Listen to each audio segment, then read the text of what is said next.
E aí, gente, tudo bem com vocês? Sejam bem-vindos a mais uma aula do curso de Geografia aqui do canal Parabólica. Eu sou a professora Mari, eu ainda não desenvolvi o meu textinho de apresentação, estou copiando do tio Pedro, mas eu vou criar. Eu vou chegar lá e vai dar tudo certo. Bom, eu sei que essa aula era para ter saído na quinta-feira passada, mas a gente teve uns probleminhas de áudio, então ela está saindo hoje, segunda-feira. Mas isso não vai prejudicar o nosso cronograma, porque nessa quinta vai sair uma outra aula ainda da unidade 2 dos Fundamentos de Cartografia. Hoje a gente vai ver as coordenadas geográficas e alfanuméricas. Vamos começar?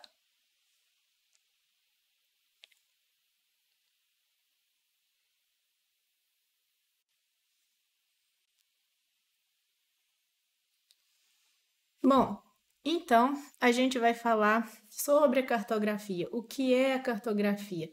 Então, um tiquinho de história é sempre bom para a gente entender como que as coisas vão surgindo aí para a humanidade, né? A gente vai vendo ao longo da história que é sempre através de uma necessidade que a humanidade, que os seres humanos vão tendo para se desenvolver como sociedade, como um grupo ou até mesmo para tentar sobreviver no meio, é que as coisas vão acontecendo. E não foi muito diferente, nem um pouco diferente, com a cartografia, né? Que advieram, né, da necessidade a partir da demanda de conseguir se situar no espaço para garantir o quê? A sobrevivência ao encontrar alimentos e abrigo seguro. Como a gente sabe, a humanidade nos seus primórdios ainda era nômade e sempre se deslocava para onde ela conseguia mais alimento, abrigo seguro, dependendo das estações do ano. E para conseguir isso com mais eficiência, saber se localizar no espaço, saber mapear ali aquela área onde ela se encontrava, onde um grupo social se encontrava, era muito importante, né?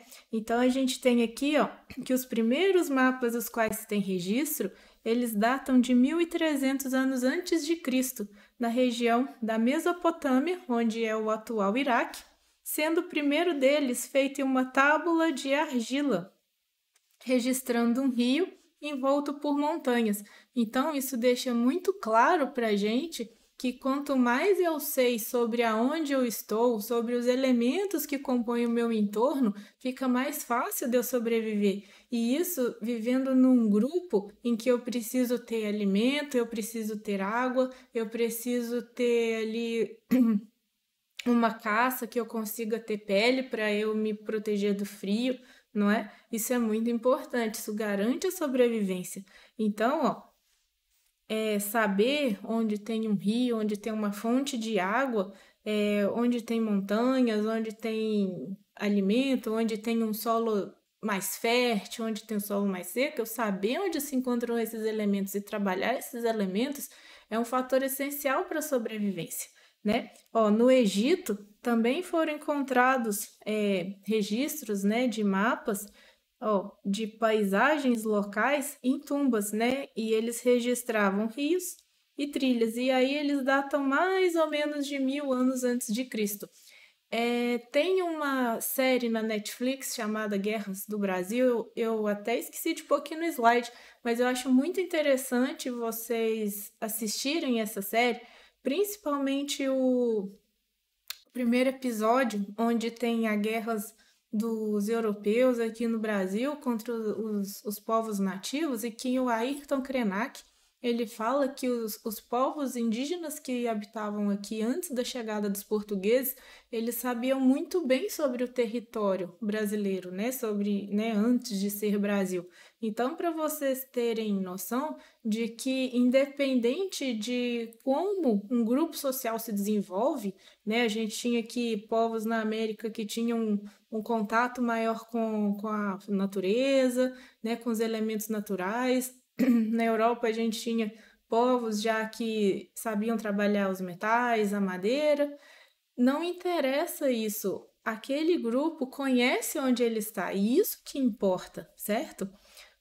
Dessa forma, foi na Grécia Antiga que, por volta de 500 anos antes de Cristo, Hecateu de Mileto produziu o que a gente considera o primeiro livro de geografia da história, em que ele representou a Terra como um disco, né? Lembrando que a Terra não é plana, né, gente? Não, né? A Terra é um geoide, né? Com a Grécia no centro, né? Então, assim, desde a Grécia Antiga, com os estudos de astronomia, já se sabia, né, com a observação dos astros, com a observação dos eclipses, né, que a Terra era redonda. Ainda assim, eles colocavam a Grécia no meio, porque era ali onde eles estavam estudando, ainda não se tinha conhecimento do quão grande era, né, o nosso planeta. Neste contexto, mais tarde, em Roma, Cláudio Ptolomeu publicou um tratado de geografia, o Síntese da Geografia, no qual apresentava o mundo com regras para representá-lo de forma esférica, já bem próximo do que a gente utiliza hoje, né? No entanto, na Idade Média, o contexto religioso passa a reger as representações cartográficas. Lembre-se que na Idade Média a gente tem um outro contexto aí acontecendo, né? A gente já tem a Igreja, a Inquisição, né? Nós temos assim o contexto religioso passando a reger tudo naquela época, inclusive as representações cartográficas, né, em que a gente tira o contrário, né, daquela visão mais científica, mais filosófica que os gregos tinham do mundo, para uma visão mais cristã, certo? E isso vai impactar inclusive nos mapas. Nós temos aqui o mapa de Isidoro de Sevilha, a gente vai falar um pouquinho mais para frente, se vocês quiserem, né, sobre um pouco mais aprofundadas as histórias dos mapas. E aqui nós temos um mapa religioso em que nós temos aqui os 3 continentes representados, a Ásia, Europa e África, e aqui os 3 principais rios, né? Que é o que forma o T aqui, além de ser esse T representar a cruz de Cristo, né? Então temos aqui entre a Ásia e a África o rio Nilo, né? Entre a Europa aqui e a Ásia, entre Ásia e Europa, o rio Dom, e entre a Europa e a África, aqui, deixa eu puxar uma setinha aqui, nós temos o Mediterrâneo. Escrevi aqui no cantinho.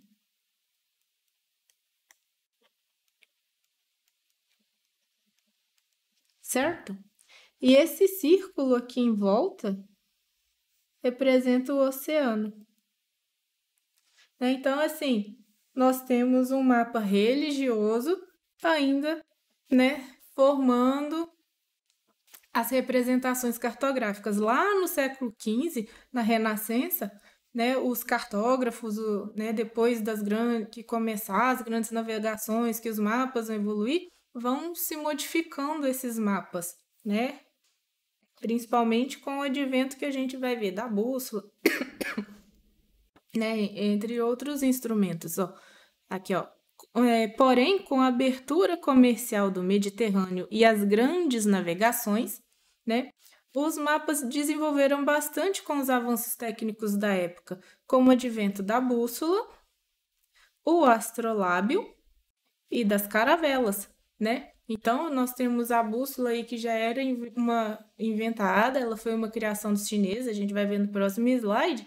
E o astrolábio e as caravelas, com essa expansão, com conhecimento de novos territórios, eu consigo mapear melhor ali aquele entorno. E aí nós vamos tendo a evolução desses mapas, né? Em 1578, Mercator, a gente vai ver as projeções de Mercator mais na frente, né? Ele é considerado o pai da cartografia moderna, publicou a sua primeira coleção de mapas, que a intitulou de Atlas, né? E até hoje nós temos os Atlas sendo produzidos, né? Com vários mapas, mapas não só de território, agora me fugiu a palavra, de topografia, mas temos mapas de população, mapas econômicos, mapa político, né? Eu até aconselho a vocês a adquirirem um atlas para estudar geografia, né? Não precisa ser aquele atlas gigantesco, mas um atlas mais baratinho para que vocês possam ver os mapas mais importantes, né? Que a gente precisa para entender até mesmo a geografia e os aspectos geoeconômicos, geopolíticos do Brasil, né? E aqui, ó, o Mercator, então, ele introduziu, nós vamos ver, a projeção cilíndrica e influenciou os séculos seguintes, né, na produção de mapas. Então, aqui, ó, a gente tem a projeção de Mercator. Eu não sei ler latim, acho muito chique, porque parece que eu tô no Harry Potter, mas eu não sei. Então, nós temos aqui, ó, o mapa que ele já fez, ó, bem completo, ó. A gente já tem aqui a África, nós temos aqui, ó, um pedaço do que se tinha, né, da América, aqui, ó, América Latina, ó, América do Norte, né? Ó, isso já em 1569. Então, vamos lá. Ó, e aí nós temos que em 1970 e 1980, né, a cartografia atingiu seu auge com o quê? Os dados digitais e o estudo da forma geodésica da Terra, né? Então, assim, principalmente depois da Segunda Guerra Mundial, que a gente teve aquela grande revolução técnico-científica, né? Que nós tivemos satélites, o advento da internet, né?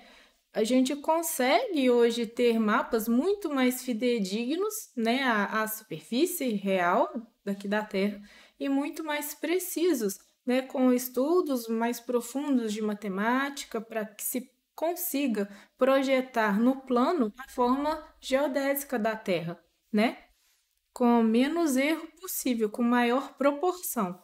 Né? Nos dias de hoje, são utilizados dados via satélites e softwares próprios para a construção de mapas. Então, a gente vê que as técnicas manuais que se tinham de produzir mapas à mão, né, aqueles desenhos, eles estão sendo deixados cada vez mais de lado para que se tenha programas e softwares produzindo esses mapas, justamente para que eu tenha o quê? Uma precisão, né, o mais próximo possível do que existe aqui na Terra. Né? E isso não é só para produzir mapas, isso a gente tem hoje, inclusive, na construção civil, né? Com a plataforma CAD, por exemplo, que eu consigo fazer desenhos, né? Com precisão de milímetros, que sai muito mais correto do que aqueles desenhos que eram feitos à mão, né? Então, hoje eu pego uma planta topográfica de um terreno, ela é exata, com as curvas de nível, com todas as medidas que eu preciso, com o desenho de frente, de lado, do jeito que eu quiser, justamente para conseguir fazer um projeto, fazendo um estudo solar, por exemplo, com muito mais precisão, para que eu consiga utilizar os ventos ao meu favor, a luz solar, para ter uma construção mais sustentável. Isso eu até coloquei aqui na aula, né? Então, assim, isso é muito mais, dá mais praticidade para realização de projeto e eu tenho menos erro, né? Tenho uns cálculos mais certos de estrutura, tenho o software que ajuda a fazer compatibilidade, um monte de coisa, né? Tem o Revit, por exemplo, ele já me dá um monte de dados, de gastos que eu preciso para gerenciamento. E isso veio com o quê? Com essa evolução, né? Desde os anos 70 e 80 com essas tecnologias, né? Evoluindo para que a gente tenha cada vez mais precisão na projeção de mapas, plantas, né? E isso é muito bom, porque eu tenho menos erros, né? Ó, então aqui, ó, as técnicas manuais estão sendo cada vez mais deixadas de lado a fim de se obter dados mais precisos e fidedignos à realidade física, certo? Ó, o responsável pela manutenção do mapa mundi oficial em escala 1 para 1 milhão é o Departamento de Cartografia da ONU, Organização das Nações Unidas.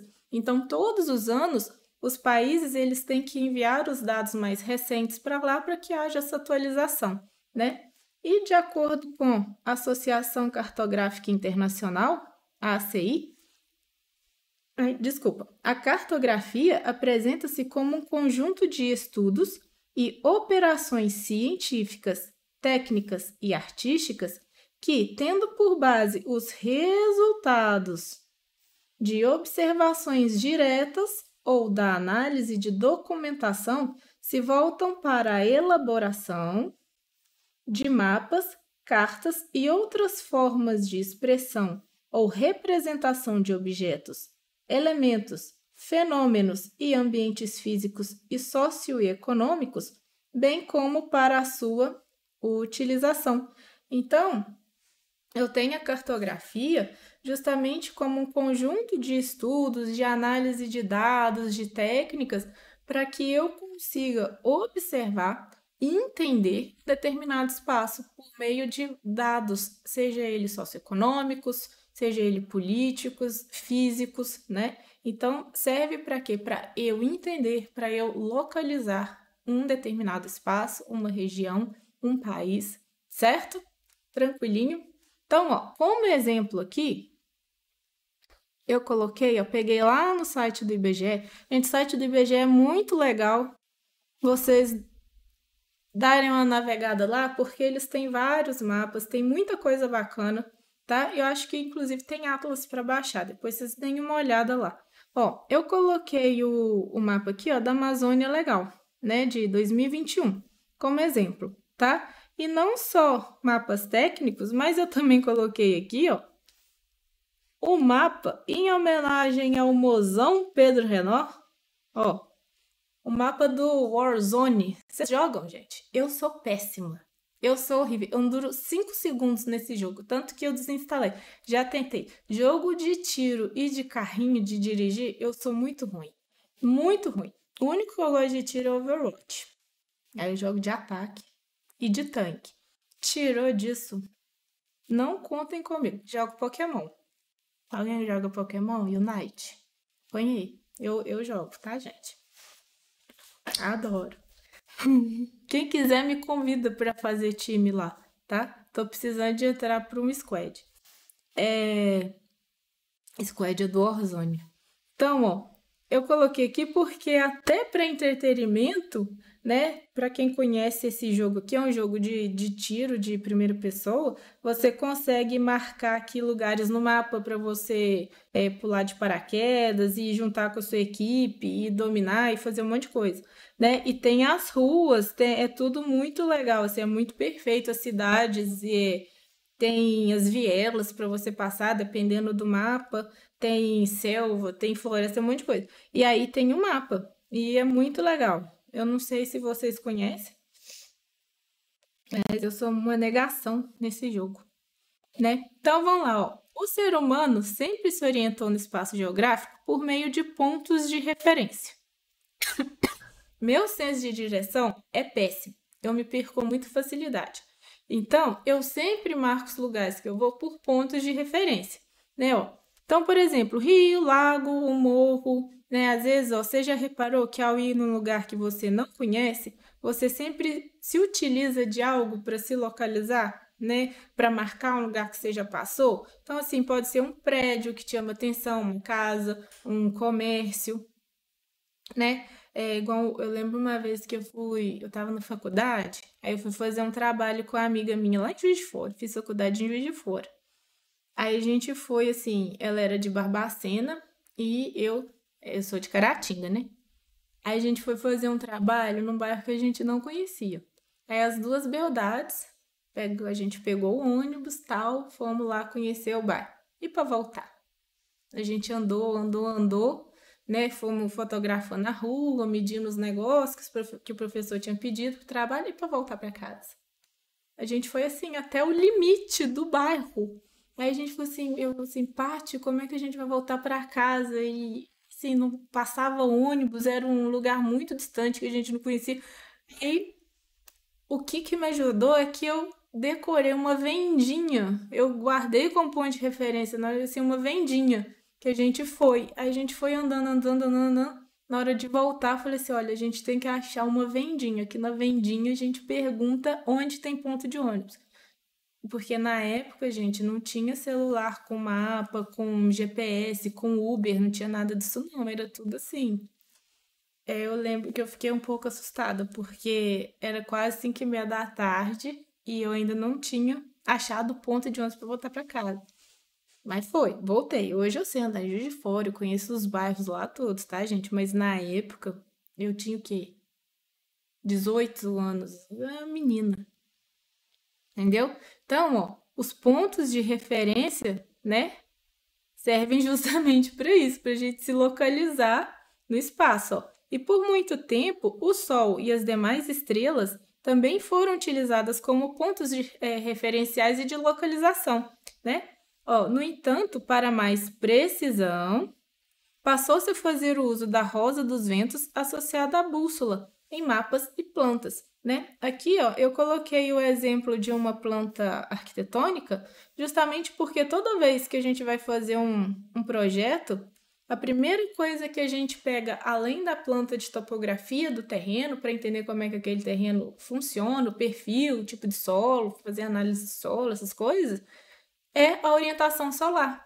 Para quê? Para eu não colocar determinadas fachadas tomando sol o dia inteiro e outras sem sol nenhum durante o dia, né? Para no inverno eu ter uma casa que seja minimamente aquecida.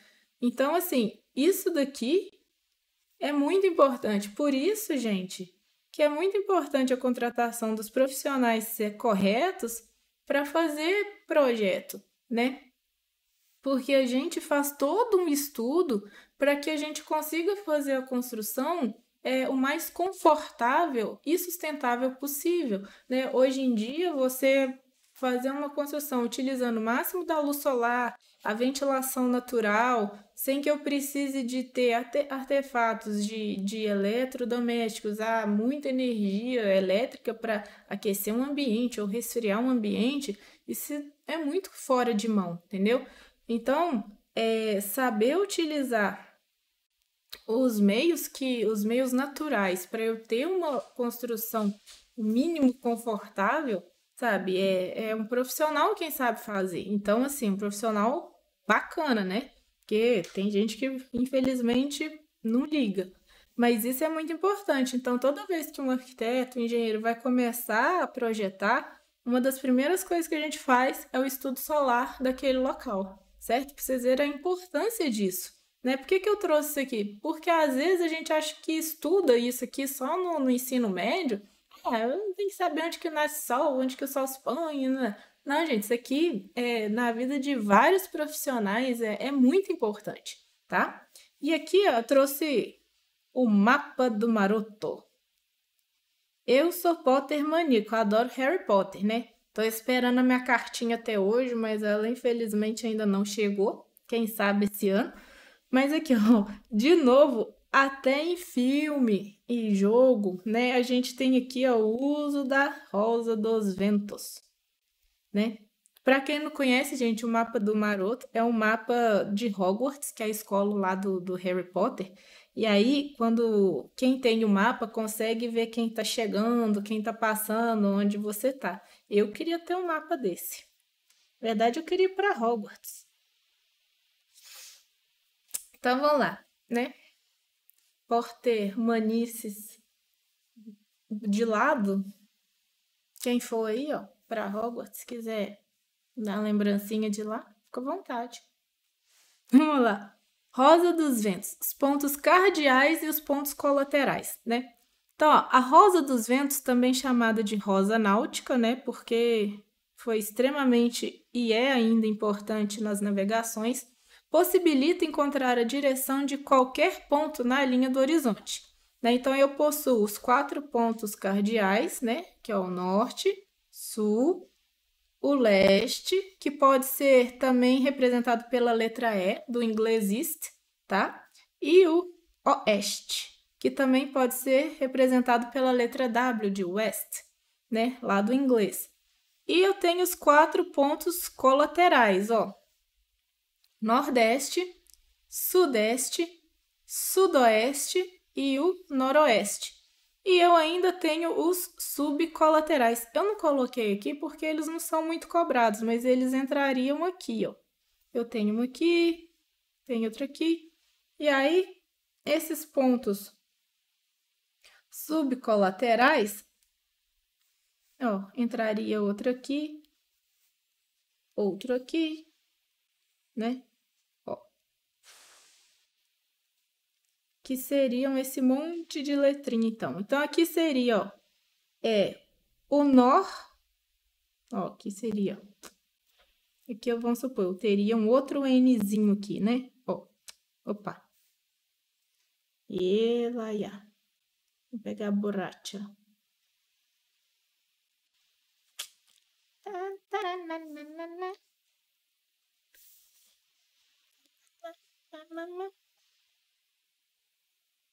Canetinha.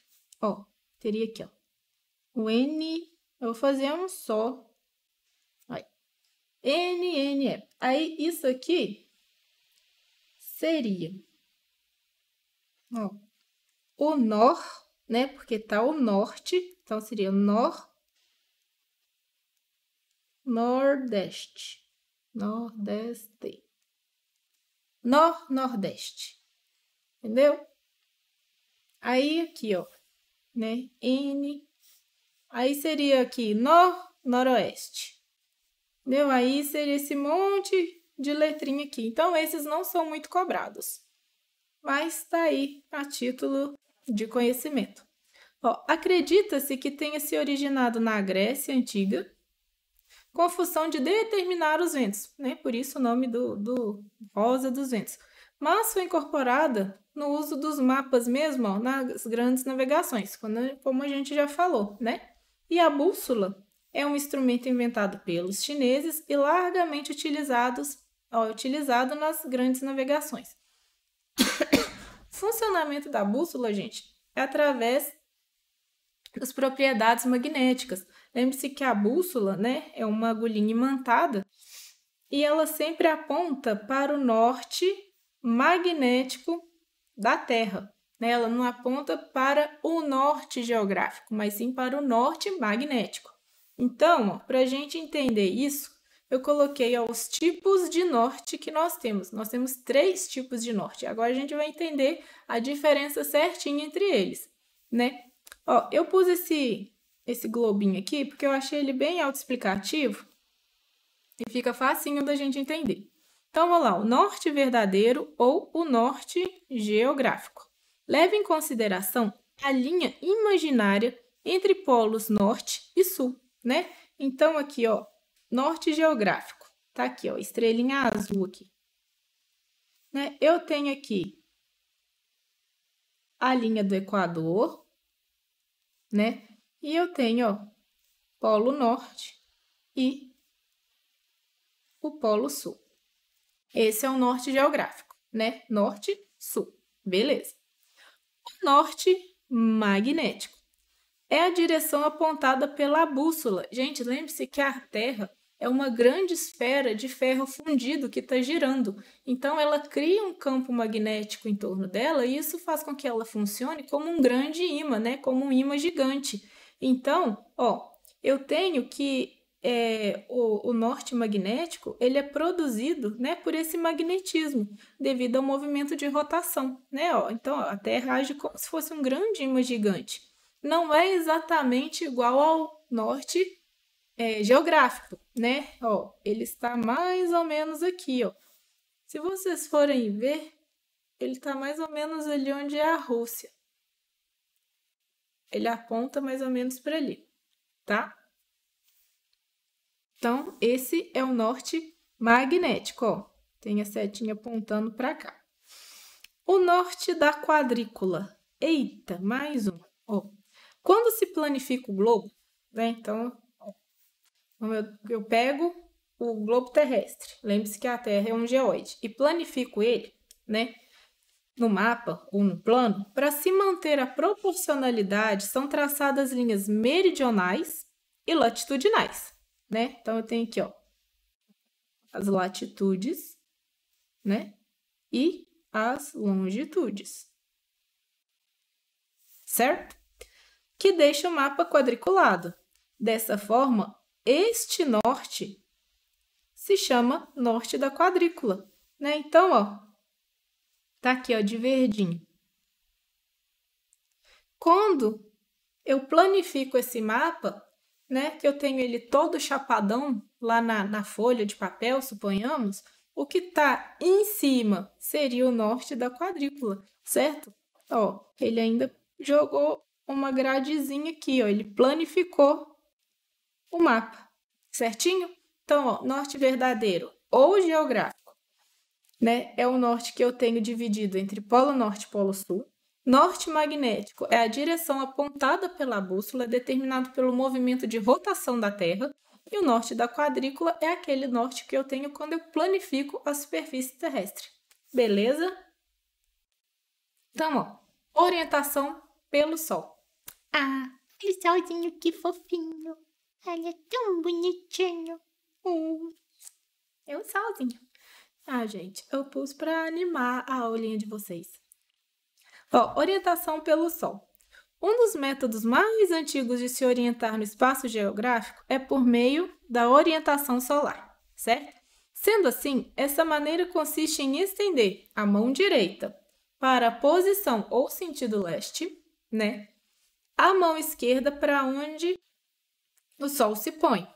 E a minha fronte, né? A nossa fronte, nosso rosto sempre vai estar voltado para o norte. Então, é aquele jeito lá que a gente aprende lá Eu aprendi isso acho que na primeira série, né? A gente vai lá e a tia sai assim, onde o sol nasce? Aí você põe a mãozinha direita. Onde o sol vai dormir? Mãozinha esquerda. Aí, né, a frente tá pro norte. Ela fala, lá é o norte. E as costas é o sul, né? Então aqui, ó, o mocinho aqui, ó. A mãozinha dele tá aqui pro leste, mãozinha esquerda pro oeste, né? A frente para o norte e as costas para o sul, né? E aí, só que aqui a gente tem que ficar esperto o seguinte, lembre-se que no inverno a gente tem um deslocamento aparente, né, de onde o Sol nasce, por causa do movimento da Terra. Então aqui, ó, eu consegui colocar nessa figurinha para mostrar aqui, ó, é o movimento aparente do Sol no verão e o movimento aparente do Sol no inverno. Tá? Por que a gente fala movimento aparente do Sol? Porque o Sol fica paradinho lá. Quem se movimenta em torno do Sol é a Terra, tá? Então, ó, aqui ainda deve-se tomar cuidado ao utilizar essa orientação, porque dependendo da latitude onde se encontra o observador, nem sempre o Sol estará exatamente na direção leste, né? Porque se eu tiver, vamos supor, lá no Polo Norte ou lá no Polo Sul, isso muda um pouquinho.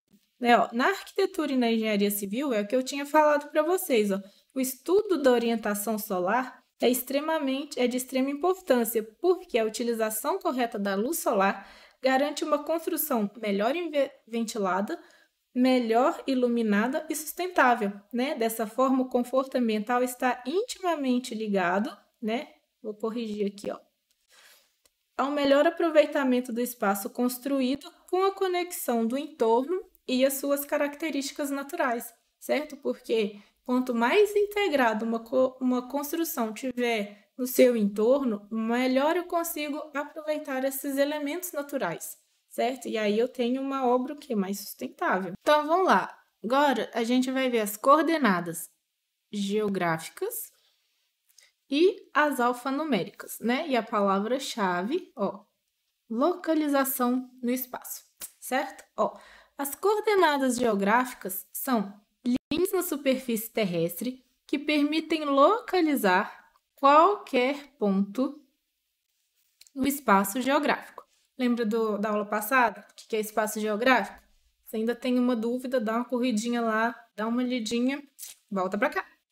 Ó, são chamadas de latitude e longitude, né?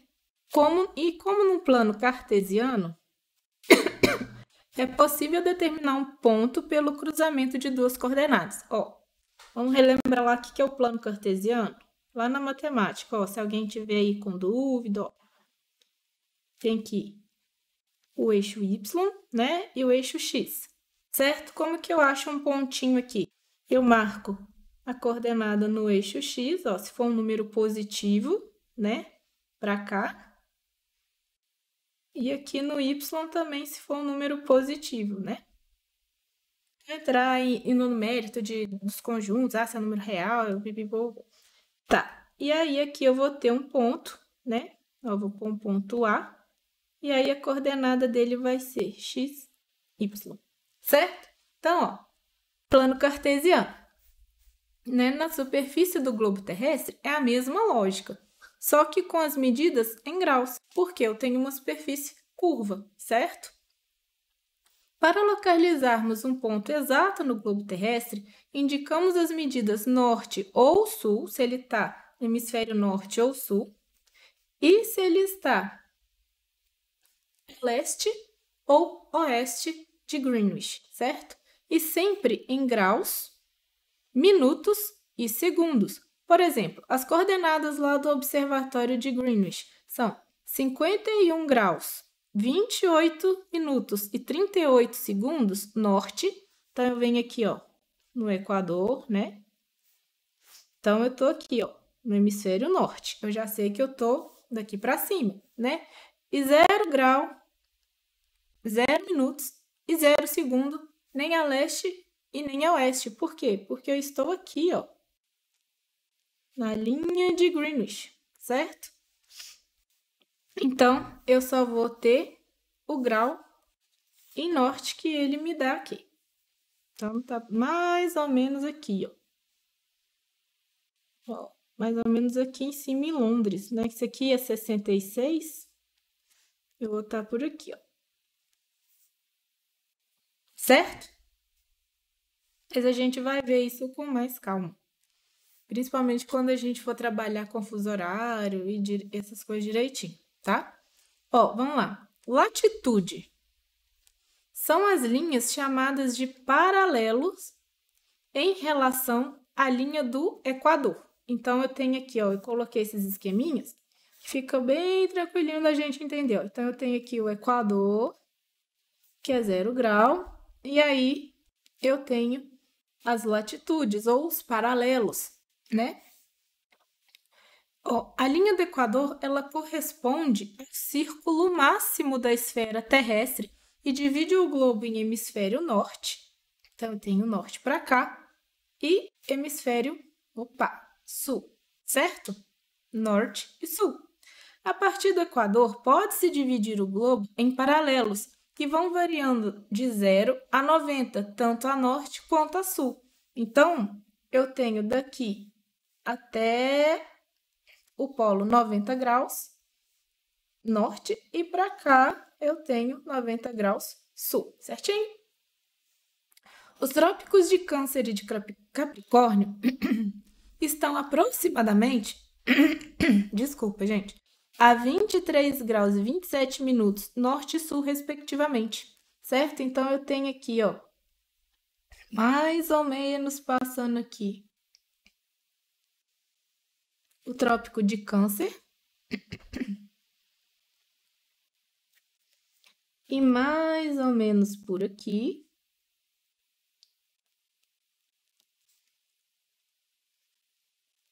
o Trópico de Capricórnio, beleza? Os círculos polares também são linhas imaginárias pertencentes à latitude. Estão aproximadamente a 66 graus norte e sul ao mesmo tempo. Então, aqui no norte eu tenho o círculo polar ártico e no sul eu tenho o círculo polar antártico, certo? Antártico é o adjetivo referente à Antártida, com D de dado, beleza?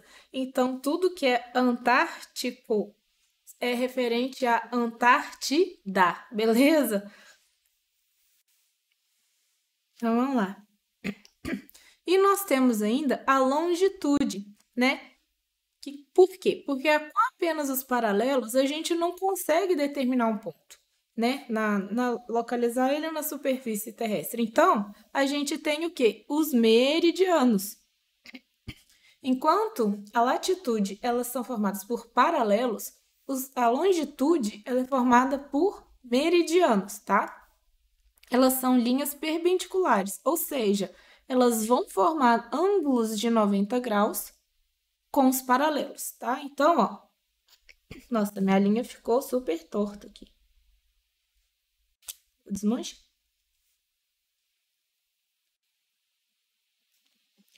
Ó, uma linha perpendicular à outra, eu tenho um ângulo aqui de 90 graus, tá beleza? Ó, essas linhas possuem o mesmo tamanho, tá? Enquanto os paralelos, eu tenho que eles vão diminuindo à medida que eles vão chegando aos polos, né? As longitudes, elas sempre têm o mesmo tamanho e elas convergem para os polos, tá? Ó. Então, todas têm o mesmo tamanho, tá? Por convenção, o meridiano de Greenwich é o 0 grau, né? Que passa pelo Observatório Real de Greenwich, próximo a London, na Inglaterra. O meridiano oposto, o de 180 graus, é chamado de antimeridiano, tá? Então, ó, se eu tenho o meridiano aqui, eu tenho o antimeridiano dele lá atrás. Aqui não vai dar para ver direito. Aí. Tá? Que está localizado numa pequena região lá na Rússia, no Estreito de Bering, um arquipélago no Pacífico chamado Fiji. Ó, os meridianos ainda dividem o globo terrestre entre o Ocidente, né, no Oeste, e o Oriente. Então, eu tenho, ó, aqui o hemisfério, ó, o meridiano de Greenwich. Aqui eu tenho o Leste, que é o Oriente. E aqui eu tenho o Ocidente no Oeste. Certo?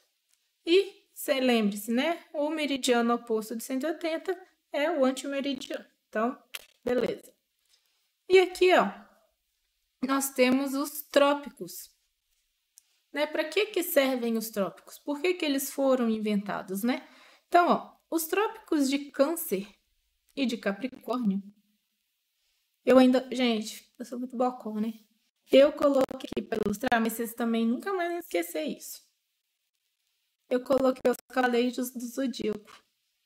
É um dos meus desenhos preferidos, tá? E principalmente porque eu sou canceriana e o Máscara da Morte de Câncer. Eu descobri... Não, vocês têm que assistir, eu não vou dar spoiler. Mas na saga de Hades, ele é muito foda, tá? Assista. Porque eu fiquei com birra, porque ele matou o Shiryu na primeira temporada. Lá nos primeiros episódios, muito tempo atrás, que eu sou da época da Manchete. Mas depois eu fiquei assim, nossa, cara. Mas enfim. Aí eu coloquei para ilustrar, ó. Constelação de Câncer e constelação de Capricórnio.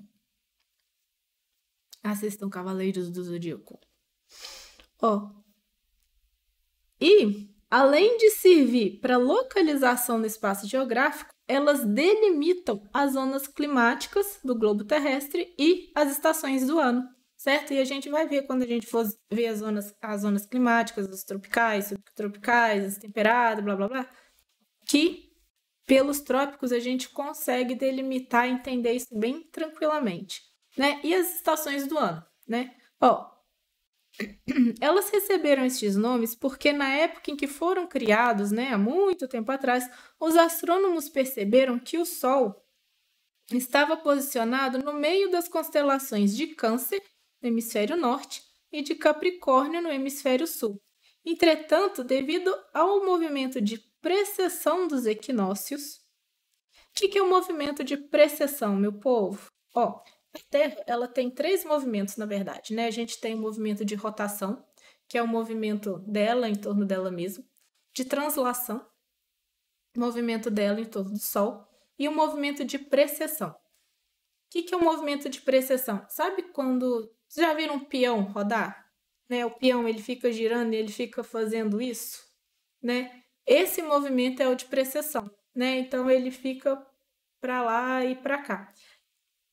Um ciclo de precessão da Terra tem mais ou menos 18 anos, E é por isso que essas constelações, a gente tem a impressão de que a constelação muda de lugar, né? Mas na verdade é a Terra que está movendo. Então, o movimento aparente das constelações, né? Então, hoje em dia não sei qual ciclo que tá, e eu não sei se essas constelações ainda estão do jeito que tá, mas quando eles foram observar lá, viu que a constelação de Câncer e de Capricórnio é que estavam posicionadas, onde o Sol estava posicionado no meio das constelações, e aí ficou o Trópico de Câncer e Trópico de Capricórnio, né? E agora nós temos o quê? As coordenadas, ó, alfanuméricas. Eu grifando aqui, a pessoa tem mania de grifar. Eu tenho mania de grifar. Ó, alfanuméricas. Vai, cadê? Cadê minha canetinha? Pronto. Ó, alfanuméricas. Gente, as coordenadas alfanuméricas, elas são muito tranquilas de entender, tá? Porque eu vou trabalhar com quadrantes, sempre com letras e números. Por isso que chama alfa, né? Que letra. E numéricas, né? Vem de números. Né? E também serve a mesma coisa para localização no espaço. Esse tipo de coordenada a gente utiliza mais em mapas turísticos, planta a gente costuma, quando a gente faz um projeto assim, muito grande, que a gente tem uma prancha, né? Uma prancha, no caso, é que a gente chama um papel muito grande impresso, e a gente quer aumentar partes dessa planta, a gente usa a alfanumérica também. A gente divide tudo por quadrante e a gente vai dando zoom naquele quadrante para a pessoa conseguir enxergar mais detalhes, né? E aquele esqueminha do joguinho Batalha Naval, né? Eu sempre tenho uma letra com um número. Então, igual aqui nesse mapinha, que é um mapa turístico, ó. Eu quero um restaurante. Então, eu tenho aqui no A3, ó, tenho 2 restaurantes. Eu tenho aqui no A1, tem um restaurante. Embora não tenha o nome das ruas aqui, mas geralmente é para marcar pontos, né? Igual a gente viu lá, pontos referenciais, né? E aqui, ó, eles ajudam na localização de elementos da paisagem, certo? Então, assim, mapa turístico, é um guia turístico, às vezes uma planta, certo? Não tem muito mistério, né? E aí, ó, nós temos o Viaja na Maionese. Vamos refletir, meu povo e minha pova. Vocês já pararam para pensar na origem da palavra orientação? Ou desnorteado, ou desnorteada, né? Ó, orientação deriva da palavra orientar, mais o sufixo são. Orientar vem do latim oriens, que significa oriente. É a parte do céu que o sol nasce, certo? E o desnorteado ou desnorteada é aquela pessoa que se encontra confusa, que perdeu a direção ou caminho. Eu estou desnorteada na minha vida. O que eu vou fazer? Não sei que rumo eu tomo. Já viu a gente falar isso? Eu não sei que rumo que eu tomo na minha vida, né?